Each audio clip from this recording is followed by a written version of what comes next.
Hello everyone, this is Chen and welcome to another episode of Raise Asia. So today I'm going to be talking about how to effectively deal with racism, and I'm going to be talking about two split topics. First, Asian sellouts, and also the trigger for today's video. So I've been missing in action for a few weeks now on YouTube, and that's predominantly due to the fact that I have too many things to say. So not that I've run out of topics, it's actually the opposite problem. So you know how sometimes you've got just too many things to say and there's kind of like a backlog and you don't even know where to start. So basically that's happened. The first thing that I'd like to address is the recent Joe Rogan and Chen interview. I don't know if any of you have seen that. I didn't actually watch this particular interview, but I have seen Chen's interview, so I know what her basic talking points are. It's always,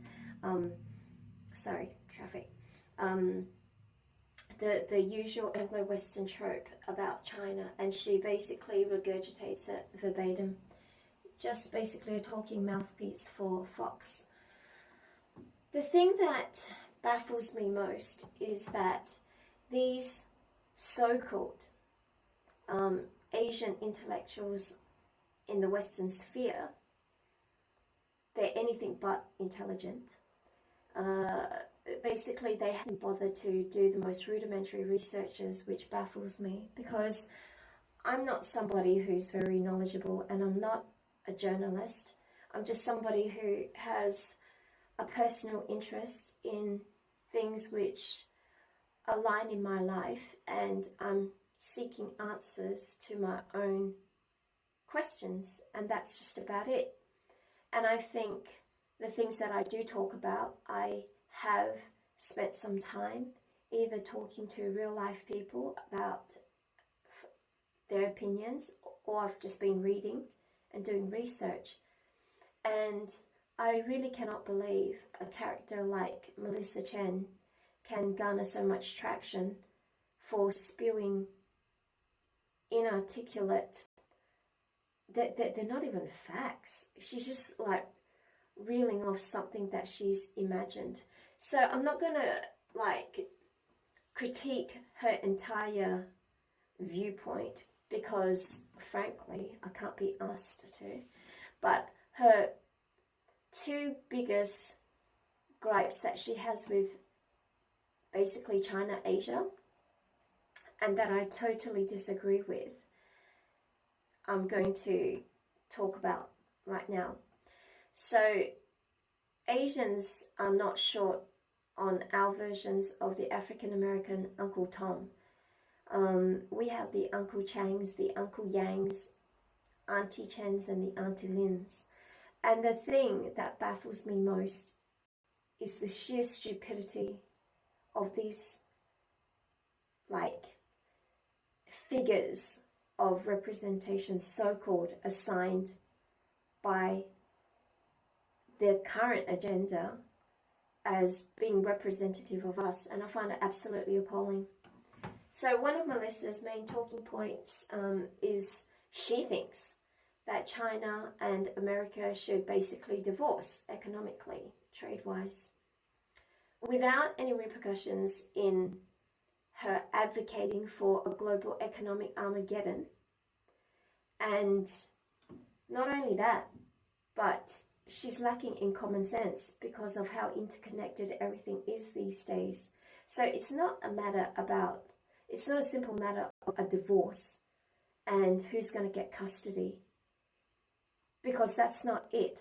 She's missing the deeper underlying mechanisms of how things work, especially in intellectual property rights. Who owns what? So if this were to truly happen, nobody walks away as a winner. She literally destroys the West along with the East. So she's that turgid in her thinking. And her claim in why America should decouple rests with the usual trope. For example, China infringing on Hong Kong, Hong Kong's so-called civility and democracy. none of which is true, because the Brits never gave Hong Kong democracy. Who are we kidding here? Like, that's ridiculous. And also her theory that China is trying to encroach upon Hong Kong's freedom. First of all, Hong Kong is the freest place on this planet. I mean, it shows year after year on the Freedom Index. So their press freedom is vast. Their economic freedom is gargantuan. But I don't know how much freer she thinks Hong Kong should actually be. It's much freer than any Western nation that we can just reel off our tongue. But not only that, so this is the thing that really baffles me. I'm not even like a lawyer, so I don't know these things in details, but simply by trying to understand how things fit in with the Hong Kong riot, she should at least have this basic knowledge. So she keeps on claiming that China is trying to back out of the 50-year agreement.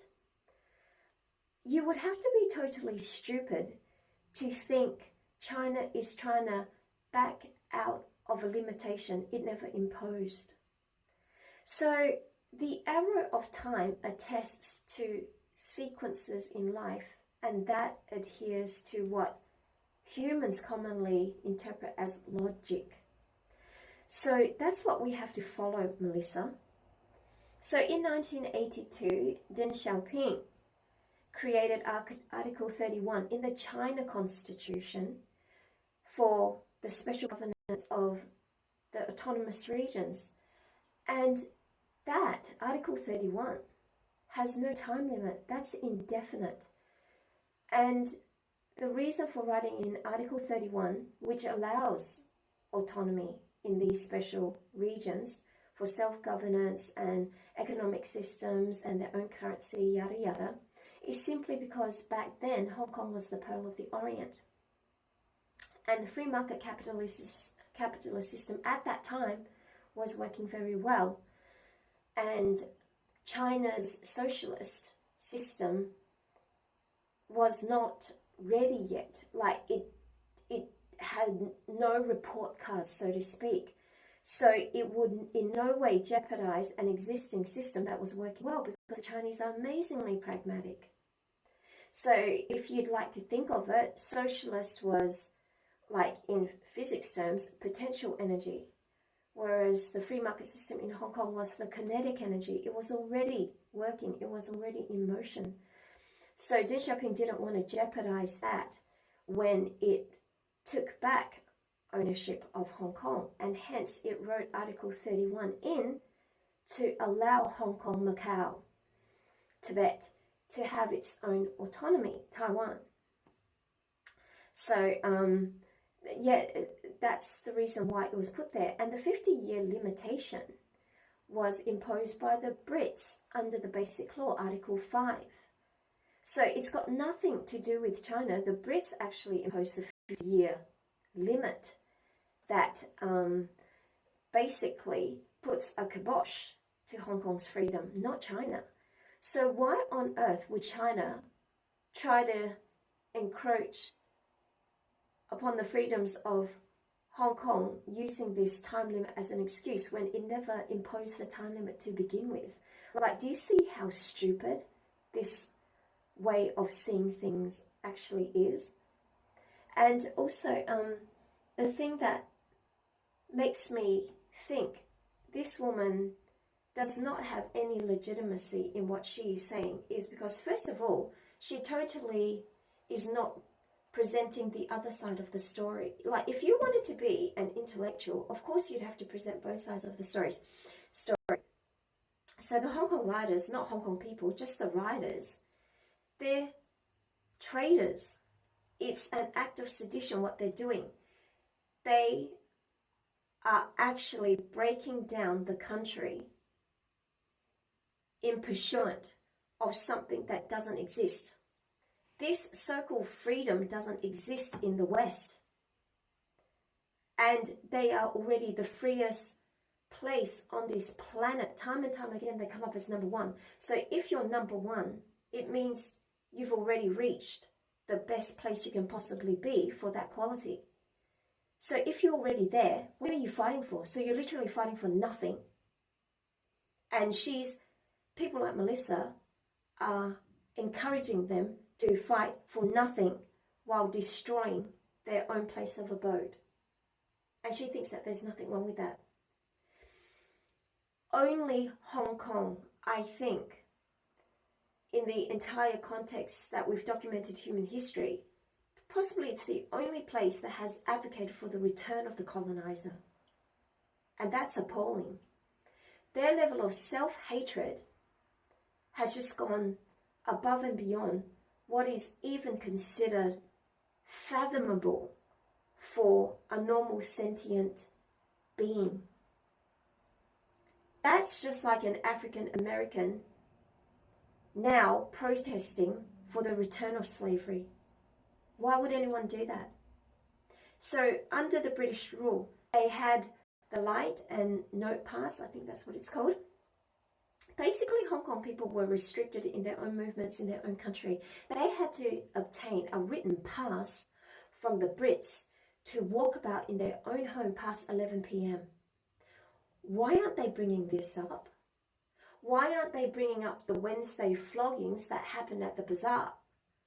Wednesday mornings. The floggings that only pertained to whip-assing the Chinese people. Hey, why aren't they bringing this stuff up? It baffles me how they jettison all the ill treatment the British born on the Chinese. And now when China comes to the fore, the rightful parent coming back to take back their own biological child, suddenly they have all these grievances. So this level of sinophobia, self-hatred, is just abominable. Another one of Melissa's talking points, one that concerns contemporary pop culture, and that baffles me because we're all living in part of this particular time, right? In this particular ethos, and we should have some sense of awareness. It's like Melissa sprang out of the ass of a Neanderthal and suddenly was just kind of displaced in our contemporary society, and she doesn't know how things began. Okay, so she claims that China's manacles have already, China's tentacles have reached Hollywood, and the casting of Tilda Swinton in the role of the Ancient One in the Marvel series is because China could not stand, or there will be repercussions if they cast a Tibetan in the role. Totally abnegating the historical whitewashing of all, like especially Asian culture, by Hollywood in the past. So from the 1940s onwards, Hollywood has been using white actors to portray Asians. So Katharine Hepburn played a Chinese woman in The Dragon's Seed. So it was a Chinese revolutionary, kind of like a revolution story that happened in China. And then they cast Katharine Hepburn in this god-awful wig and Asianized her features to play a Chinese woman. Then in the 60s, they had Mickey Rooney play a Japanese man in Breakfast at Tiffany's. And that's heralded as a classic, okay? Then we have the portrayal of Motoko Kusanagi by ScarJo in the year 2000s, okay? Ghost in the Shell. Then we've got Matt Damon. We've got Tom Cruise, the ultimate white heroes in The Great Wall and Last Samurai. And so she means, and even in Australia, like Billy Singh, who was biracial. He had a Chinese father, yet in Australia, the casting agents put in a full Caucasian guy, both as Billy Singh and the father. So even the Chinese father became a white guy. And so now she's trying to abnegate all this and say that China is the instigation for the whitewashing of Hollywood. Whitewashing of characters, Asian characters in Hollywood. This level of turgidity just, I don't even know how to justify it. For example, if you want to argue that something is the cause, then of course it had to be the origin, right? Or else you can't argue for that. Let's take an example. Like, say I was 10 kilograms overweight, but I had a donut yesterday. Would it make any sense to blame the donut for my weight issues? No, right? Because first of all, that one donut would not have added substantially to my existing 10 kilogram weight issue problem. So of course it would have to be, we would have to go further back in my eating or my eating habits or my sedentary lifestyle. That would be the real cause, right? So Melissa Chen is refusing to acknowledge that this problem happened. Hollywood's,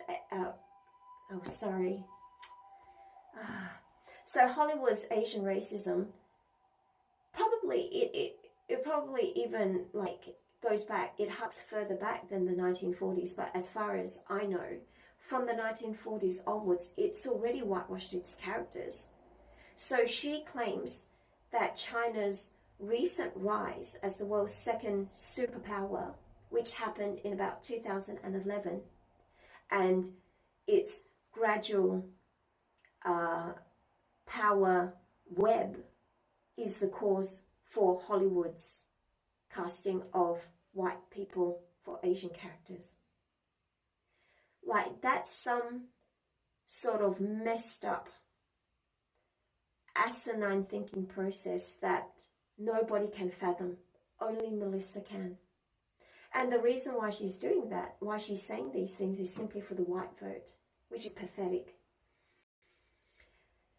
Melissa and the Cretans who are kind of like her, you've got to understand something. Try not playing this character. If you genuinely think white people, the Anglo West, are accepting of you, then don't play this traitorous sellout character. Try complimenting your Asian roots. Try saying something positive about China. Will they still let you air your views? No, right? So they're not accepting you. They're accepting the caricature of the traitor that you're willing to portray. There's a difference. Okay, and Andrew Yang is the same. Like, he's another Asian that makes me livid. Recently, as we all know, he's come out with these comments about the urgency to be more patriotic in times of this gross, absolutely heinous attack on Asians in the Anglo-Western sphere, generally in the West. Okay, so he's advocating for the Asian Americans to be more patriotic, wear red, white, blue. How does somebody who has a platform advocate for such a gross infringement of personal space and personal right and pride, self-esteem? So recently, there's an Asian woman who has had acid poured on her because of this. And he's advocating to Asians show more patriotism rather than fighting back. Like, how stupid would one have to be? There is no sentient creature on this earth that will not retaliate, that would not struggle if its safety has been traversed. And that's the advocation of a so-called mathematical intellectual and an intellectual entrepreneur, as Andrew wants us to believe. He's nothing but another self-hater. Then let's move on to Anastasia Lin, a so-called beauty queen activist. First of all, her talking points revolve around the Falun Gong movement, and she claims China is organ harvesting. So as anybody who even remotely knows, okay, one of the reports that was lodged by Zhang Yiping regarding this 6,000 people, 6,000 Falun Gong practitioners being locked up by China, systemically having their organs harvested. This was written up by Kilger David Matter, this particular report, and this was pursued by the Australian Refugee Tribunal and the American Department State of Religious Freedom, I think, and the investigation was also conducted by Harry Wu. And this report was lodged, I think, in January 2007, and they made formal investigations during March and April, so that's very soon. It wasn't like years later where China had the chance to kind of close down the facility and basically rid itself of the evidence. This was not possible, so it happened within just a few short months, okay? So they had numerous investigations where people were literally sent to these places that these claimants said operated an organ harvesting, basically black market system. They found nothing of the sort. And not only that, WikiLeaks has also debunked this. And remember why WikiLeaks deserves credibility is because it's never had to retract anything. Julian Assange is not facing tentatively 170 years in incarceration because he has espoused falsehood in the past. It's precisely because time and time again, WikiLeaks has proven itself to be a credible source because it's never been proven wrong. It's never had to retract anything that it's published. So if you've got both the Australian and the American checkers debunk this, then you've got WikiLeaks debunking this Falun Gong operation, like organ harvesting operation. Are we going to believe this clearly, like this Anastasia Lin has definite issues? Because, okay, first of all, she needs to calm down on the plastic surgery. The rhinoplasty is too obvious, right? She's got this huge honker sitting on her face and it's so distorting. Everybody can see. That's a nose job, okay? So first of all, with that level, because she's meant to embody Asian beauty, right? If she is an embodiment for Asian beauty, why reconstruct her nose to such an exaggerated point that it's so blatant that everybody can see that honker is not original? So if nothing about her can be authenticated, because she claims her parents are being harassed, yet there's no evidence that her parents are being harassed by the Chinese authorities, then she's espousing this whole Falun Gong conspiracy that has been thoroughly debunked by government agencies in Australia and America and WikiLeaks. What can we take to be authentic and true coming from her? Pretty much nothing. And also, she's been censored to not speak about these issues. She's been barred from China. Apparently, her Australian interview and another interview, I think, one of her pageant interviews, I think in the US or Canada, has been shut down. But she puts all the blame on China. Now, that's some weird-ass jettisoning of Occam's razor, okay, as an argument. How would China have such pervasive powers? First of all, who does she even think she is? Like, I'm not trying to be offensive here. I'm not a beauty queen. You can mark this down to jealousy, but truthfully, it's not. First of all, I don't care for these things. But a beauty pageant, can anybody right now, just off the top of their heads, reel off 5 of the most recent beauty pageant winners? Can we even name the countries? No, right? Because they're so inconsequential. They're from a relic past and archaic notion of what beauty used to mean, not what beauty in a contemporary sense is. So they're no longer in the public discourse. They're not even part of our lexicon.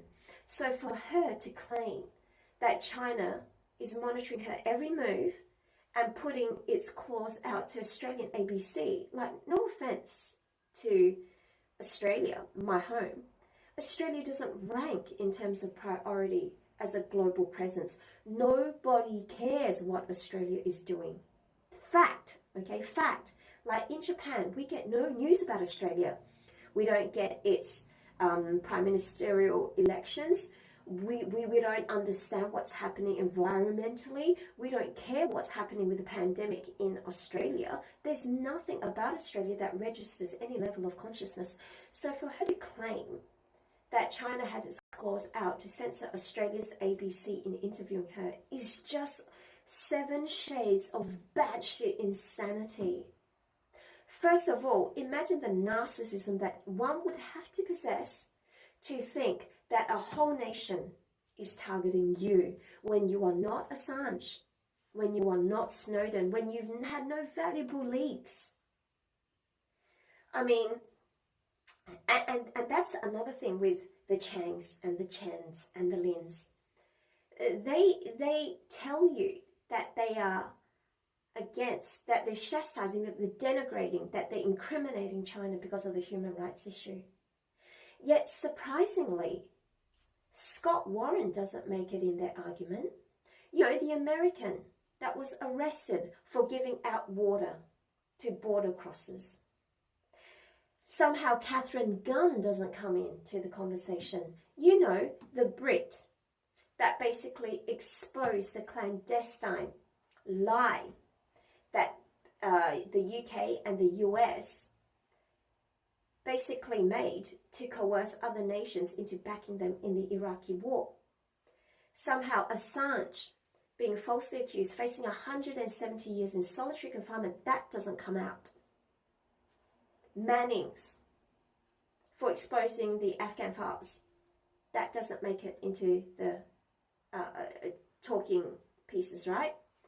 Kiriakou, who exposed the CIA agents in America's, once again, clandestine projects, he doesn't come up.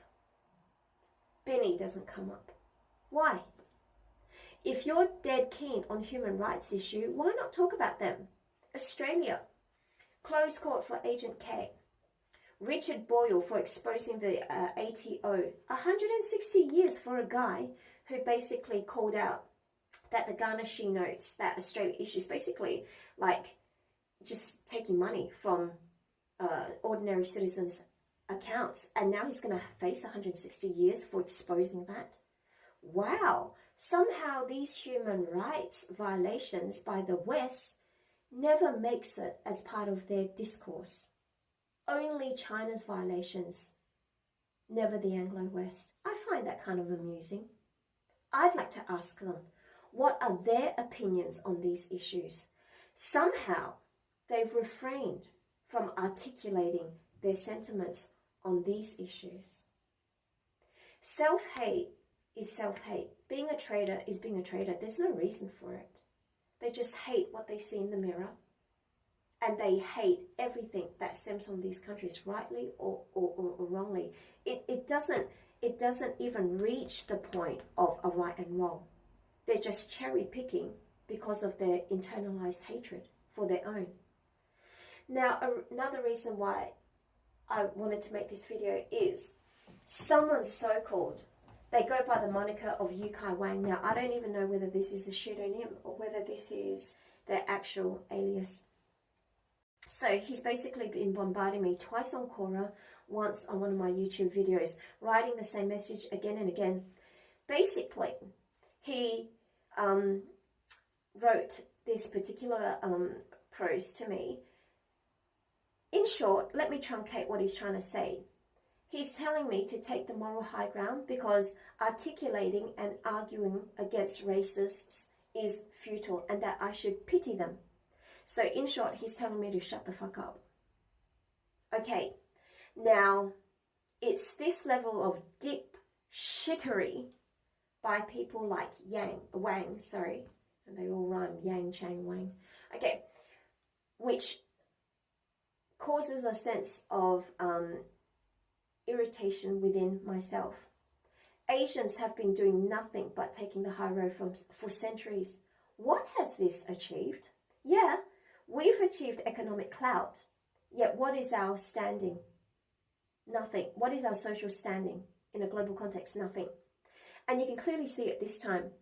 So in Guangzhou, there's been conflict between the African community and the Chinese community. And while on the leadership front, the actual African leaders, of course, there's diplomacy that's being exercised. But if you take a look at now, the normal, the citizens of Africa, how they see China, it is pathetic. These are people who have suffered under the Berlin Conference when Europe tore them apart. They have suffered the pact for the continuation of colonization under France, where when France left Guinea, it basically tore up the sewage system. They took the very last fork that they introduced to the country, wrecked their whole entire education system. When Guinea wanted independence from France, and basically they're still paying their foreign reserves into the French economic system. And so these are people who have been highly subjugated by the West. And this time, with the basic conflict in China, do you know, compared to what has happened in the past, it is so little. It is minuscule. It could be measured in nanometers in terms of a transgression. And yet they have kicked up such a big fuss. There's individual Chinese people who have literally apologized as citizens to citizens. They've apologized to these Africans, and they apologize on behalf of their Chinese brethren. And these Africans have refused their gifts. Like, no offense, I know this is wrong. Racism is wrong, but hold up. There's racism against Chinese people in Africa from Africans. They haven't yet apologized to Chinese people. There's international racism against Chinese people. There's no apologies being issued there. Now, the first time Chinese people exercise racial aggression to others, they literally apologize, and then they have this apology thrown back at their face. And let's face it, European colonization never apologizes. And yet that's okay. Africans have not demanded that. Do they even show the same level of aggression to white perpetrators of racism against them as opposed to Asians, Chinese? No. And this is what I'm saying with people like Wang telling me basically to not fight, to remain silent. Are you insane? You are precisely the problem we need to eradicate. Wang claims a few years ago he was like me. He vociferated his feelings and he articulated and won battles, intellectual battles against racists. I argue that's a figment of his imagination. I think this guy literally had episodes where he wanted to debate racists.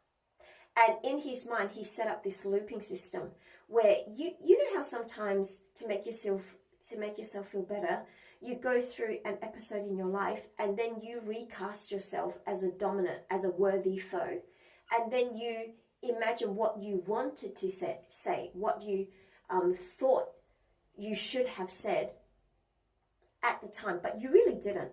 But now you're just replaying that scenario back in your mind, and then you insert what you should have said.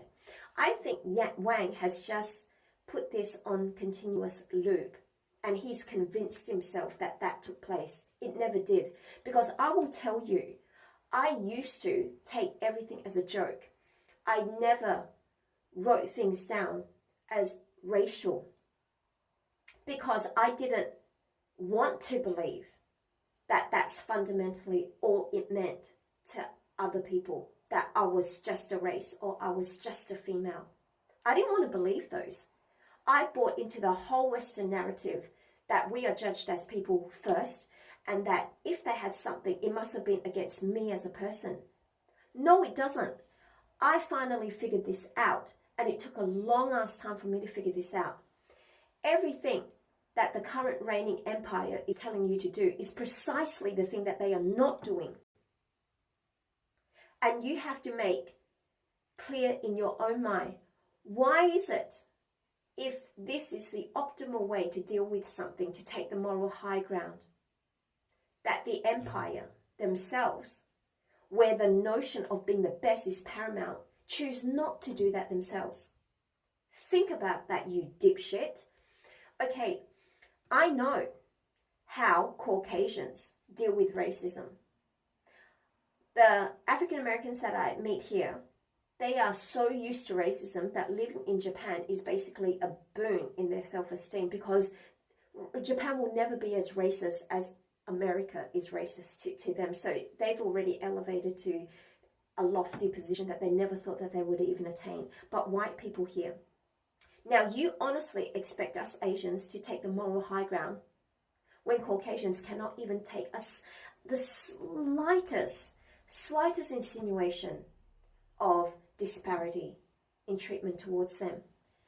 In Japan, they hand out flyers for different establishments because they want you to like frequent those establishments. So then they give it to you. Usually when, for example, I wear a yellow face, so they'll give it to me, but they won't give my white companion a flyer. They're livid at that.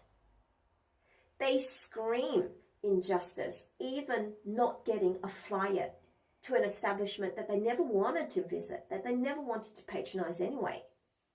Okay. Probably a decade ago, there was a commercial by a Japanese airline in which the main character pretended to be, you know, the Beverly Hills 90210 character Dylan McKay. That's kind of like a long-running gag in Japan. And he put on a prosthetic nose. The Caucasians were so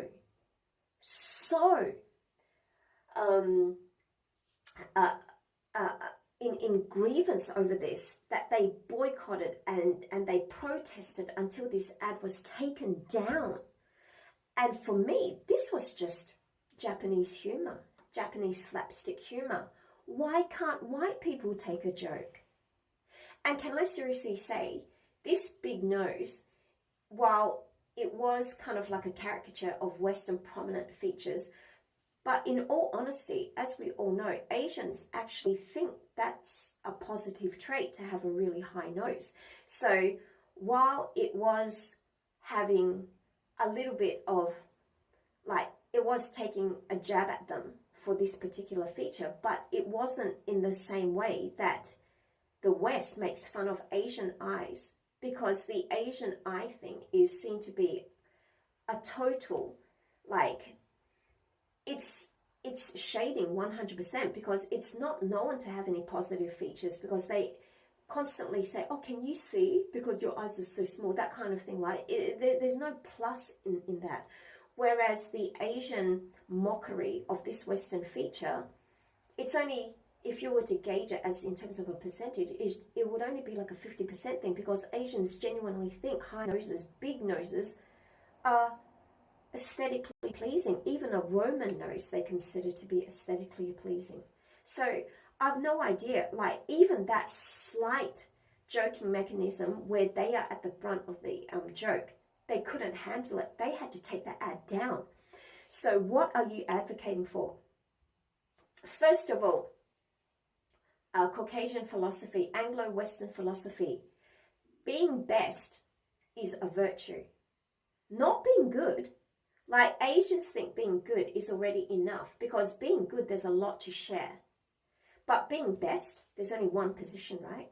So with the Anglo-West, being best is the apotheosis of what it means to be successful.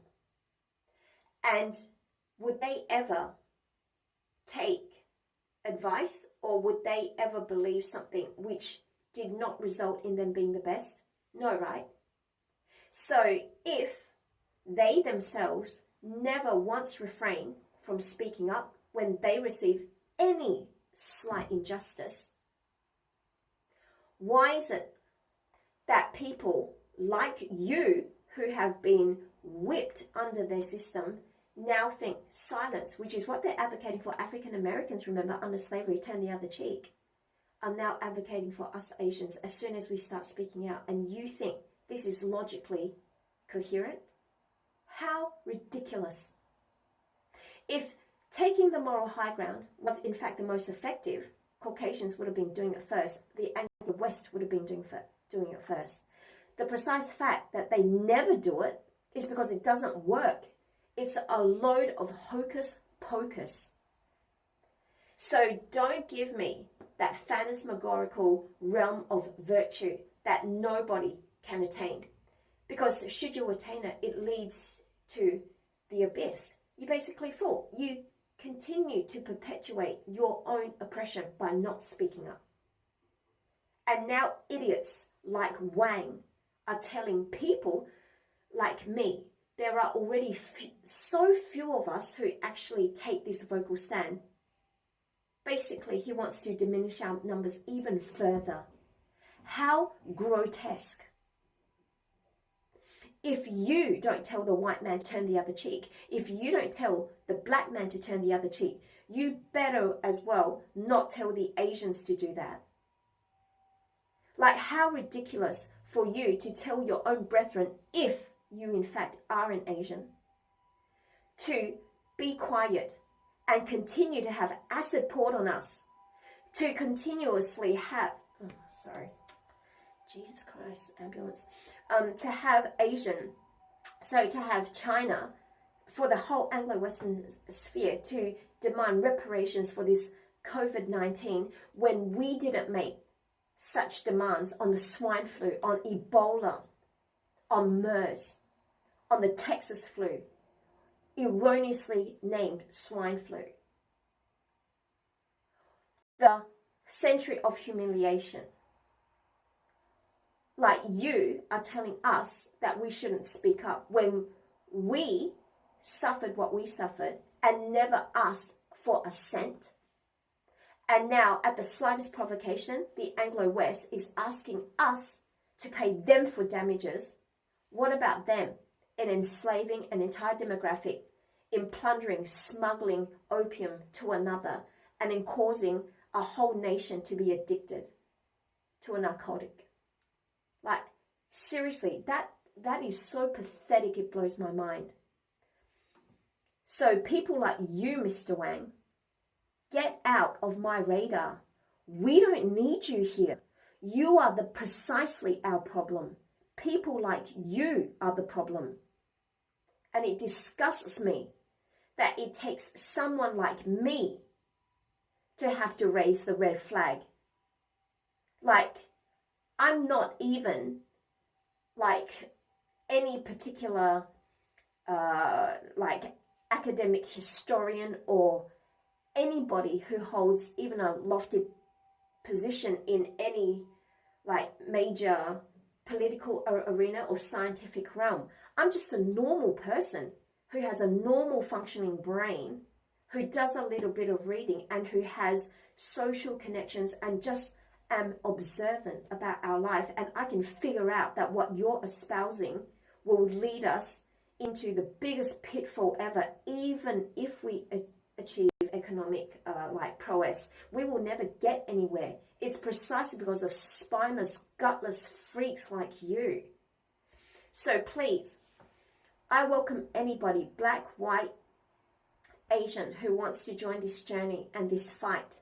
But we certainly don't need people to tell us to turn the other cheek, to take the moral high ground. You guys need to get your brain examined. You're the ones who have problems. If now African Americans, white people especially, in all countries basically, have never refrained from articulating their grievances, why the hell are you telling Asians to do that? How ridiculous.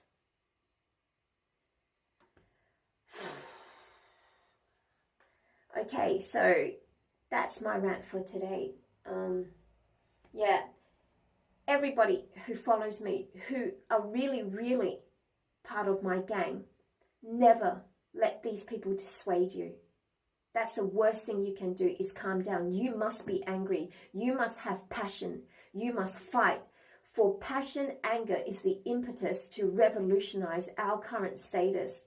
If you don't do something about it, these sellouts won't. They'll just continuously try to oppress us by telling us what is seriously a moral transgression on the sanity and self-esteem of our people, of anyone, and reclaim it as a virtue, just because they themselves are the biggest wimps on this planet. Everybody, you must learn to fight. We can fight in the most scholarly fashion, and we must never be afraid to be the first one to throw sand in the eyes and kick the opponent in the nuts. We fight to win. We don't fight to prove an imaginary, phantasmagorical virtue that no one even cares about. Certainly the Anglo-West doesn't. Look how disgusting they are. They're the biggest sore losers on this planet. As soon as they're technologically not as advanced, they start incriminating others. They did this to Japan in the 80s too. Started saying that they were unfair, trying to sue them under the Super 301 in the Trade Practices Act. They tore down Japan's semiconductor industry. And now take a look at it. They strong-armed them into signing the Plaza Accord. Take a look. Japan has had